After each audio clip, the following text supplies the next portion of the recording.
За Apple Store руугаа ороод Homebridge Mongolia гэд бичээд аппликейшн эхлээд татнаа.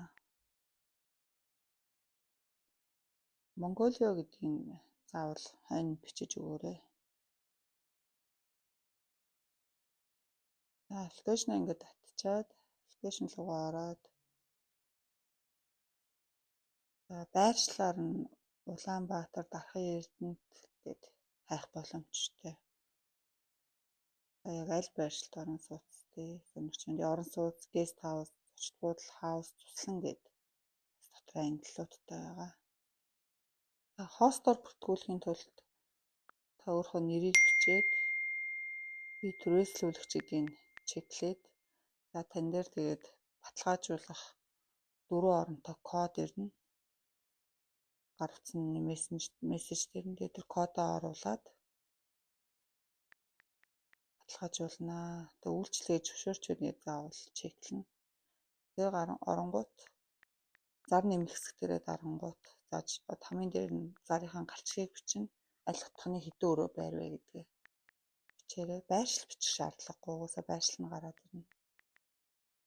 За жишээ нь GoCard нь 2 өрөөгээд за тайлбар дээр ямар давуу талтай тэрийг та бичиж болно. За үнийн дүнгээ бичих. Орон сууц гест хаус гэж сонголтоо хийж өгнө. За тэгээд байршлаа Эрдэнэтэд орууллаа. Газрын зураг дээр Map-аараа яг Эрдэнэт хотынхаа яг аль хэсэгт байдгийг байршлаа бас заавал оруулж өгнө. За одоо эндээс хэдүүлээ GoCard-ны ерөнхий байршлаар битгий оруулаа. Заавал яг газрын зураг нь сансрын газрын зураг тодорхой харагдах учраас яг танаа байр хаана гэдгийг байршлаа тодорхой зэг дээр нь дарж өгнө. За тэгээ угаал тогтчлынхаа асуудыг оруулж өгнө. Угаалгын машин буудын галтгой байгаад угаалгын машин бол битгий чеклээрэй.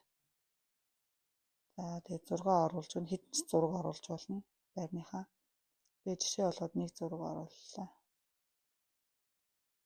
За тэгээ зараа нийтлэгдээд зар амжилттай нийтлэгдлээгээд зараа харыг үл Эрдэнэт тэгээд орон сууц ангил руу ороод бүлгээ харангуут ингээд ороод ирнэ. За одоо эндээс хэдүүлээ өдрүүдэд нээж өгнө. Өдөр нээхийн тулд одоо эдгээр бүгд юм чеклээгүй байгаа ингээд та дарангуут ингээд ногоор чинь ногоон болсон өдрүүд нь л зөвхөн захиалга авах боломжтой гэсэн үг. Магадгүй за өмнөх өөр захиалга та өөрөө хуваараа авчвал календар руугаа буцаж ороод тэр өдрүүдэд бас цуцлж болно. Тэгвэл нөө захиалга давхардах бас магадлал өндөртэй учраас календараа ерөөсөө байнгын хөтлөөл явчихна гэсэн үг.